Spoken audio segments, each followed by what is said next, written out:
How you guys doing? Today we're going to be doing the first video of the 101 series, and today we're going to be talking about one of the most not controversial, but one of the most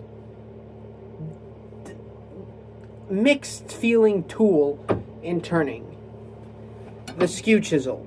So in this video I'm going to be talking about how to use the skew chisel, how to learn the skew chisel comfortably without having too many headaches, and the different types of cuts.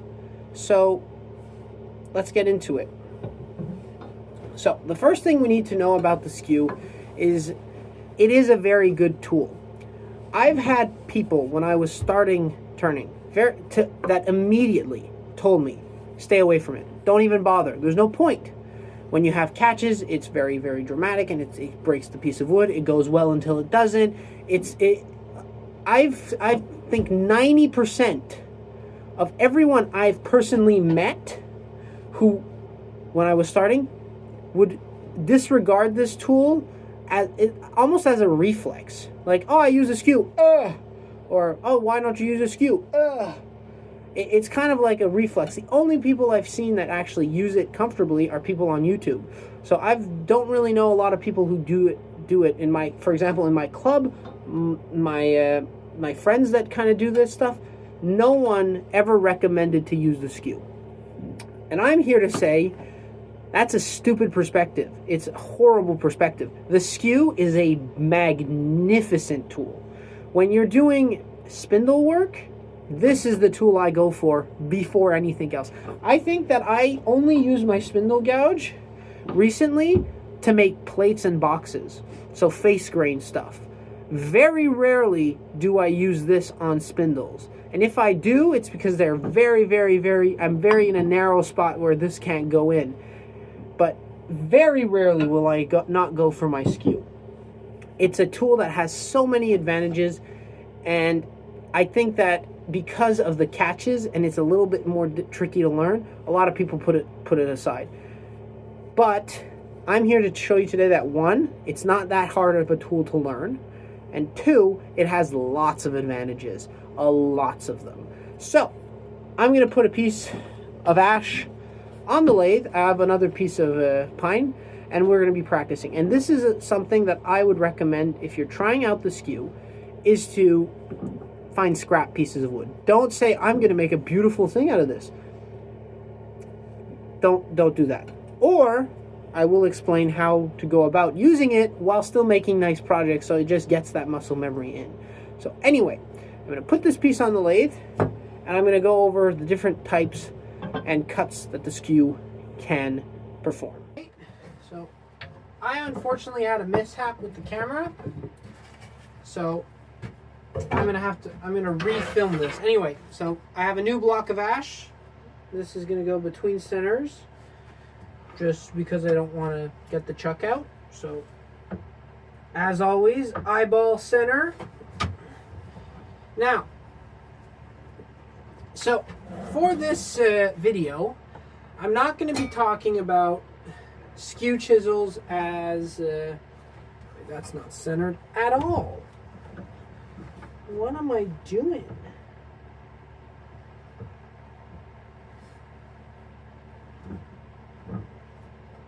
That's centered. Anyway. So, I'm not going to be talking about the different types of skew chisels. I'm not going to talk about the different grinds that you can put on it. I'm just going to show you the cuts that you can use the skew with. So, I'm, for this video, going to be using my, I'd say, favorite skew, the 1-inch skew. And I recommend anyone who's learning to start with a 1-inch skew. The reason for this is that it's big. It's big. It's easy to maneuver, it's easy to use, it's heavier, so you could, if you're going from square to round, it's a heavier tool than a 3/4 inch skew or a little 1/2 inch skew. It's a stout, big tool. It's also easier for another reason. We will talk about it coming up. Now the first thing we're going to talk about is the planing cut. So the planing cut is very simple. It's your planing. So I'm going to start off. I'm going to just show you a very simple planing cut. So start this up.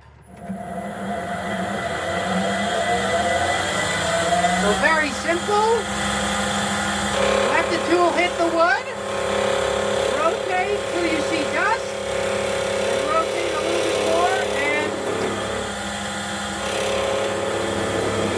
so tool, bevel contact.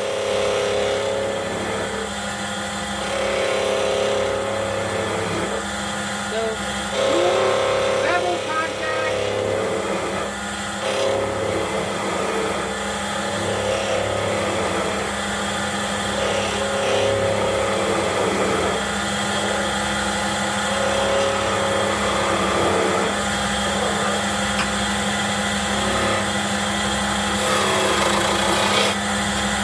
Also go the other way.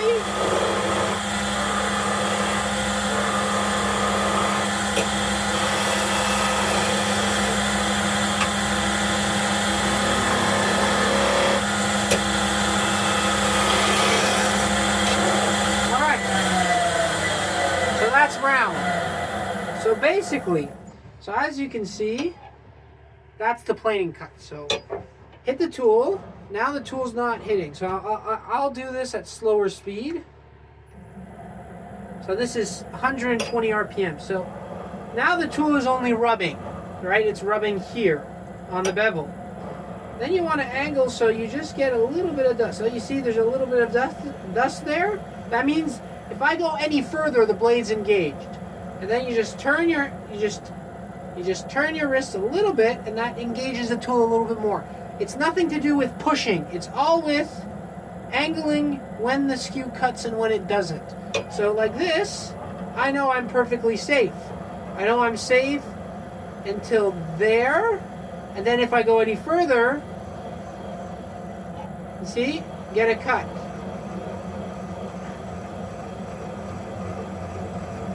All right? And as you can see, the faster you go, the easier it is.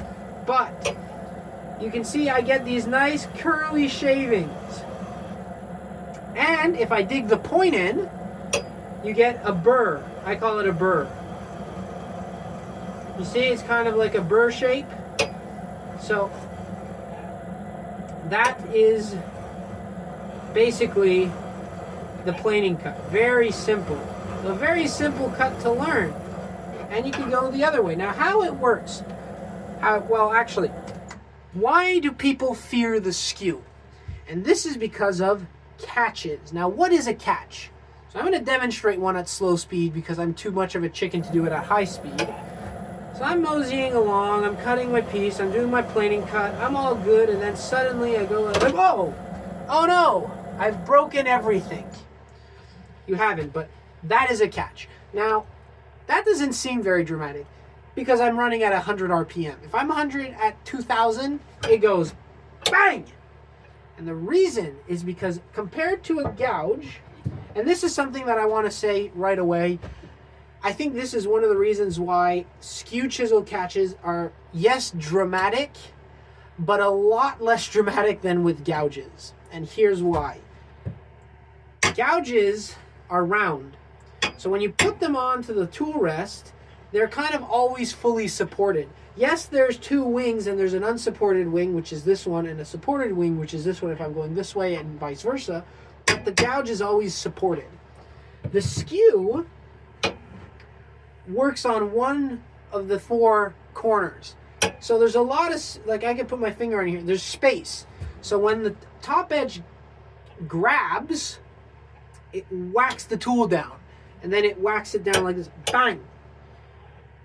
With gouges, it's a little bit different. I will make a video on catches and on gouges, but because the tool is supported basically all the time, when it does catch, there's not much to smack down because there's no air. So, and you're holding it tight, so it's not pushing the tool down, so it acts as a lever. So every single time I've had a piece fly off the lathe while turning spindles has always been from a catch with either a spindle gouge or a bowl gouge. Every time I've done it with a skew, between centers, even in the chuck, never had something fly off. So yes, it's dramatic. Yes, it's going to happen. Don't even think, oh, I'm too good, it's never going to happen. It will happen. It will happen. But just know that it could be a lot worse. Anyway, and this is another thing. As you can see, I can very simply demonstrate a catch, because once you understand how the catch happens, you can avoid it. And now, why does this catch happen? When you use a skew, you always want to work with either 3/4 or 1/2 of the lower part of the skew. Now I'm going to do, for the purpose of this, I'm going to do half. So I'm just going to draw a little line here. So that's about half, maybe a little bit more. If I use all this during my planing cut, I'm safe. As soon as I go over, then I'm getting into risky territory. In reality, the danger zone, probably a Top Gun reference there, is about here. You can use all the way up to there, but once you get past that line, ugh. So I always try to focus on the middle one. So let's just start it up again. So you can see, so if I dig the point in, you can actually see where I'm using the tool. And I can rotate, and as again, I'm just rotating like this. And as I'm rotating, the shaving is going to go up, up, up, up, up. So I'm controlling where the skew cuts. So now I'm cutting with the tip, rotate, now I'm cutting with that below. Then I can go up, and I can cut a little bit with the top, and then as soon as I'm going to get past that blue line, boom. You see? And that's not me faking it. That's actually happening. You can see the catch right there, where the point decided to dig in. It slapped the wood down, and usually when it's going really fast, it slaps the wood down, but as it slaps the wood down, the skew's still there. So it catches and it does a big spiral. So as you can see, the skew really depends on where you're using your cutting, where you're cutting. And this is the same the other way around. So we'll just use that line as a reference.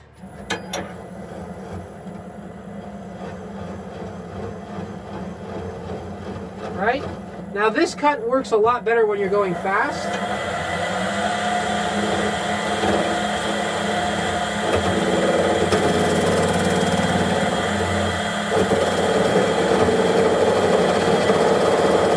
It also works that way.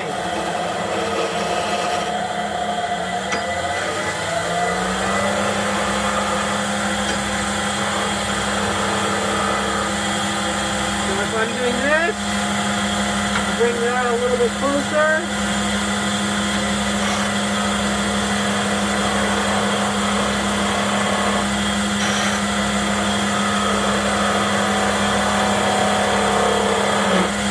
And also do it this way. So with the corner I get the burr, and then I just rotate to move where the cutting is happening. I'll make that.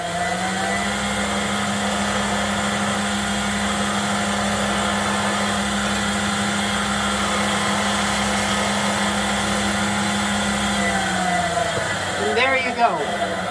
That is how you do a planing cut. And this is the reason you use a skew. You can see how fine that shape is? That's because you're using a skew. You're cutting the wood. You're not scraping it. You're cutting. So that's one of the very good reasons why you should always, in my opinion, use a skew.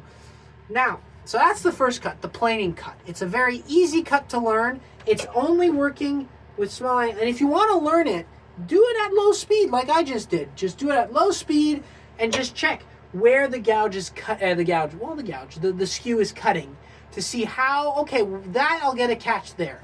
This I'll get a catch there. And when you're going faster, it's the same principle. It just cuts a lot easier. So you can very, very significantly improve your skills by just understanding where the bevel catches. So that's the first cut. Now the second cut is also a cut you can use to rough from square to round, and it's called the peeling cut. Now I'll just do a little quick example of it right here.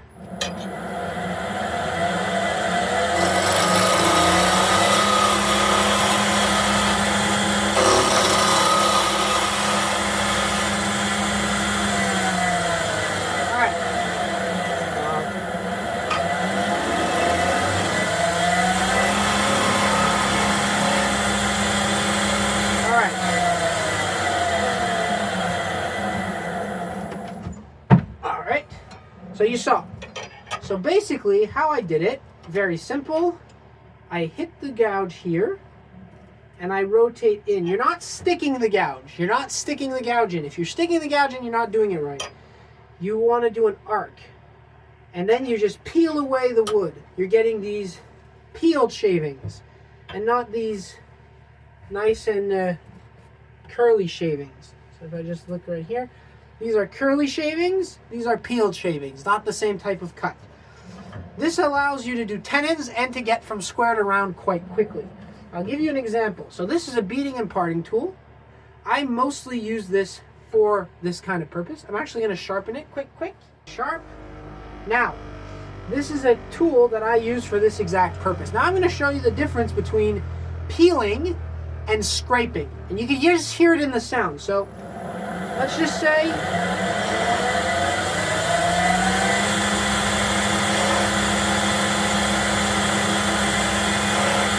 that's going to be for scraping. This is going to be for peeling. So if I just do scraping, drop the rest a little bit.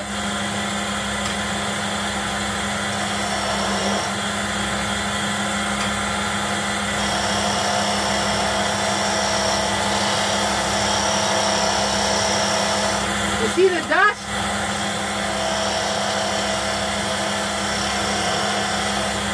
Alright, now I'm going to do peeling.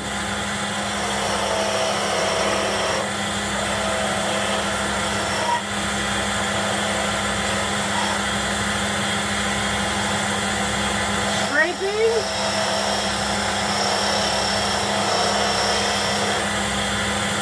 Peeling.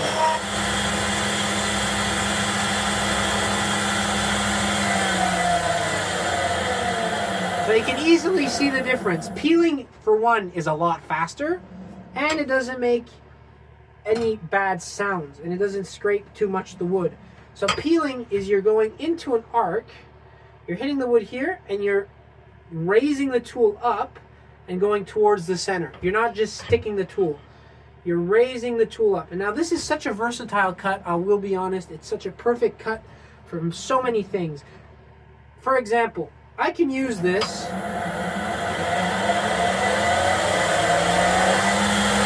do a peeling cut, all right? But let's pretend that's the chuck and I want to keep that flat. Well, then I just take my peeling cut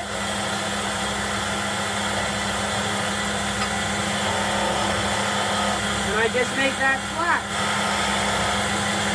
Well, as this one, I kind of end up bucking against the chuck. So it's a very, very versatile cut, and it's perfect to make tenons. You could also use it as what I like to call a low peel, which is a term that I got from Tomislav. So this part is not perfectly straight. I just want to make it straight. You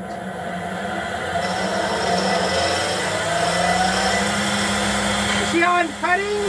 There's shaving. I'm not scraping, I'm cutting. I'm doing what's called a low peel.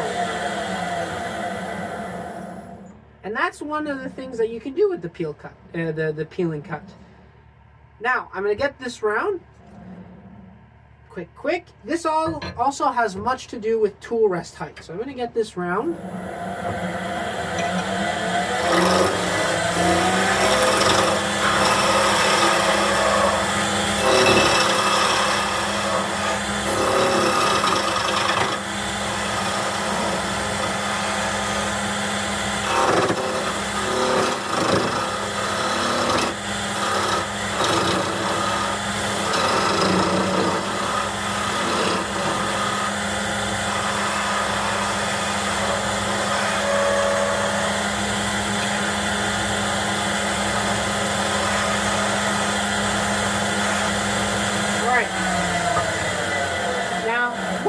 By tool rest height. So you see sometimes it was knocking.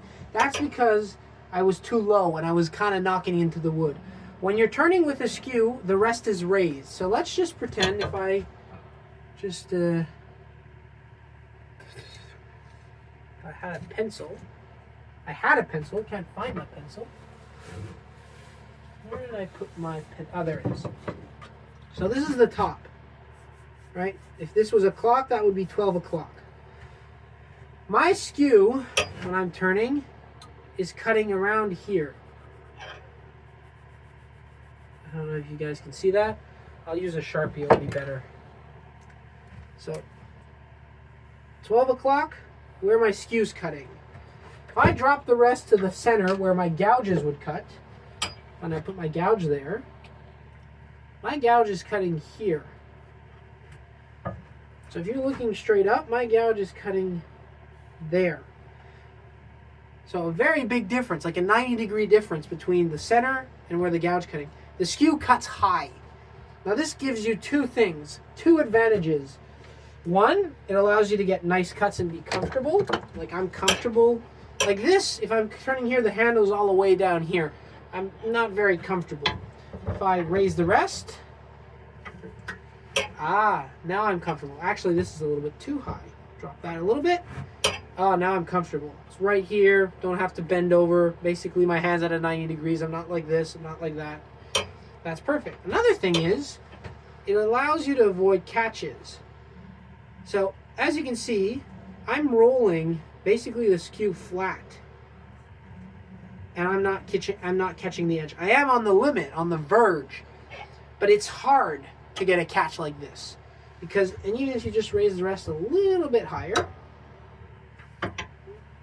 I can put the skew flat like this, and I'll never catch the edge.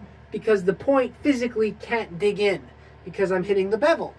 So it gives you like a fail-safe to not have the tool roll over. However, if you're turning like the gouge, like this, that edge is right. It's so easy to tip over. So for small things, it's not too horrible.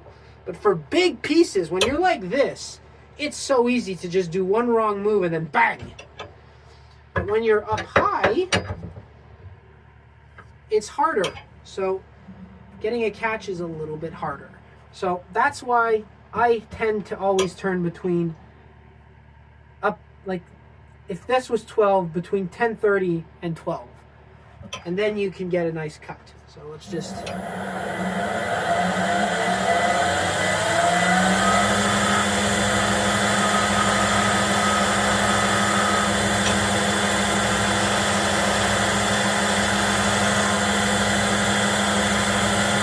we go.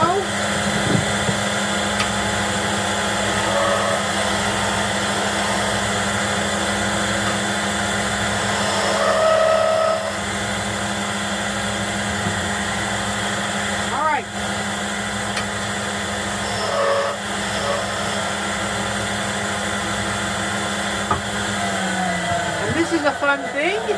With only 2 of the many cuts that the skew can do, you already turned something. You've made something. And now we'll add another cut. It's called the V cut. So the V cut allows you to do grooves. So if I just...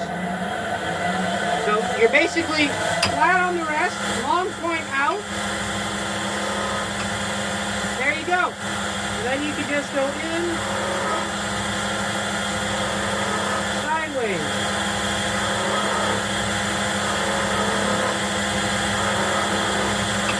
You can also do chamfers.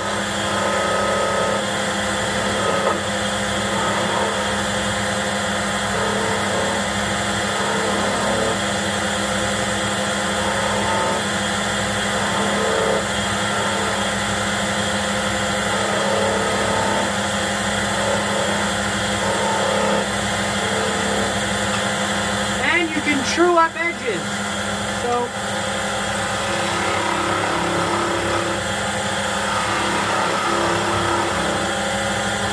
you want to spike,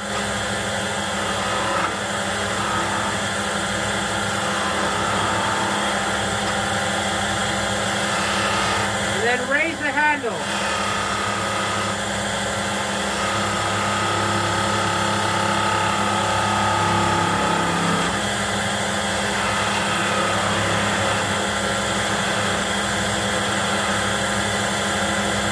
There you go. So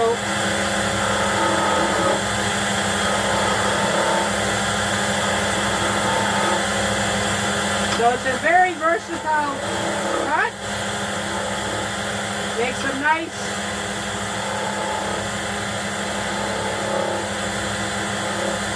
semi-rounded beads and stuff.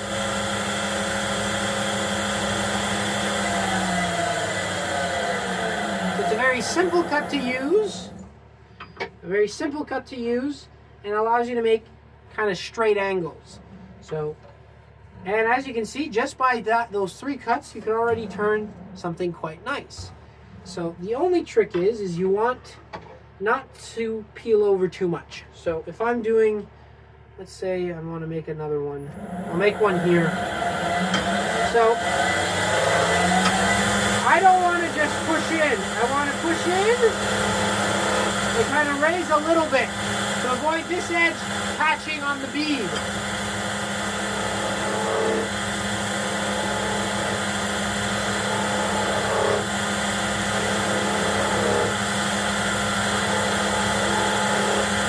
And I'm only raising the handle, like a peel cut, but with the point. So I go here.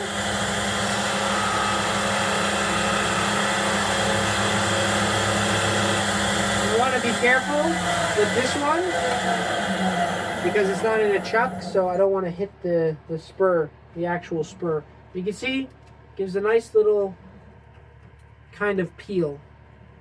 I don't want to hit the top of the spur. That would be very bad for my edge.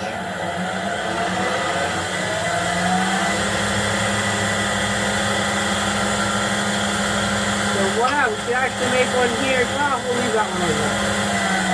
So with this cut, you can make different sizes of grooves. You could actually rough out beads in a way. You can also make little sections that you could burn. So,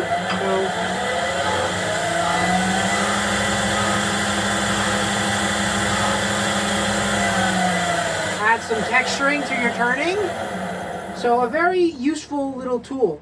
And now this brings us to the last type of cut. The making beads, rolling beads. This is very simple. It's not as complicated as people think. It's basically a planing cut where your hand turns. So I'll do this one right here. So get the cut.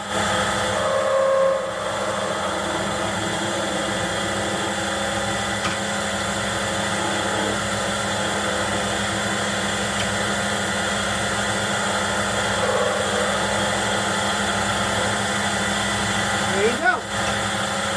Get the cut. Roll.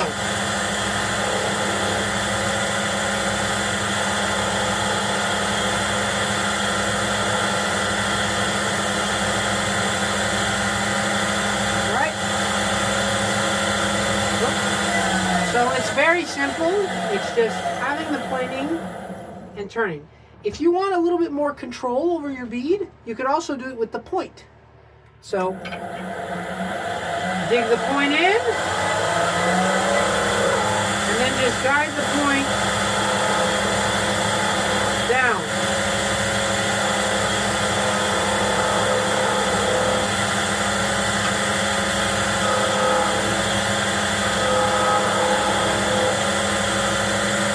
I like to do it the other way. It gives us cleaner finish.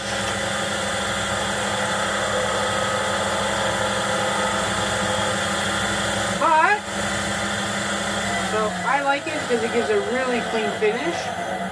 So you can see here, it's almost like buffed. But it is a little bit more complicated to learn. And when you get to big pieces, it does tend to get wobbly, and one of the edge can kind of catch and spiral up. Like here. So basically I was coming down, I got to about there, and this part of the edge caught, and the whole thing spiraled out. So a big chunk out of the piece. So it's more difficult, which is why I recommend practicing on small pieces of wood that are basically scrap. But once you've done it, you can, and as you can see, you can transition between all the cuts. You can do the peeling cut, the planing cut, then get to the tenon, make your tenon, then do V cuts to practice your beads, and then you do your beads. So let's make this bead. Let's make a nice big bead. Raise the rest a little bit because we're a little bit higher diameter.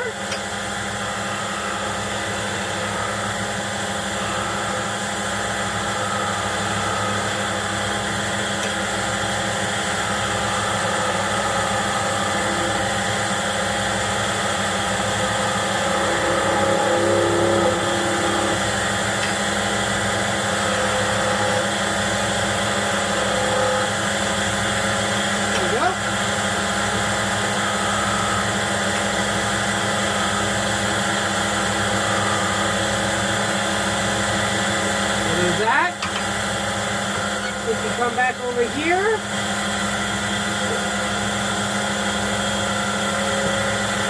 we'll do this one. I'll use the point.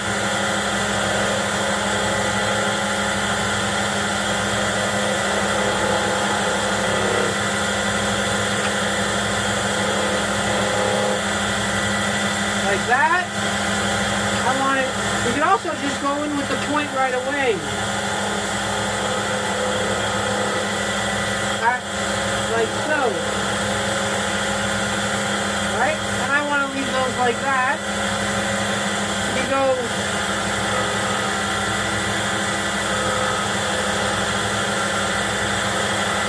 round off these beads.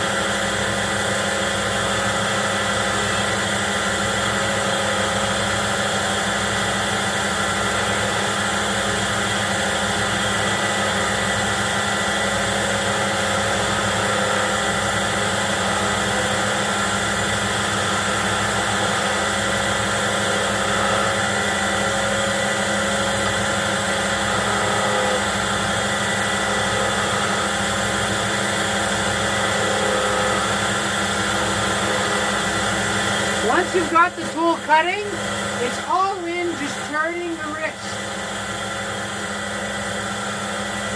I think that's nice.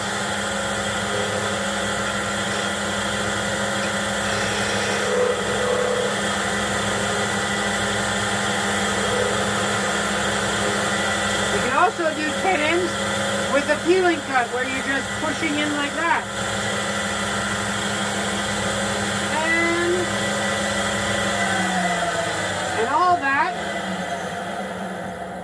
All that nice finish without an ounce of sanding, which is why the Skew chisel is king of spindle turnings.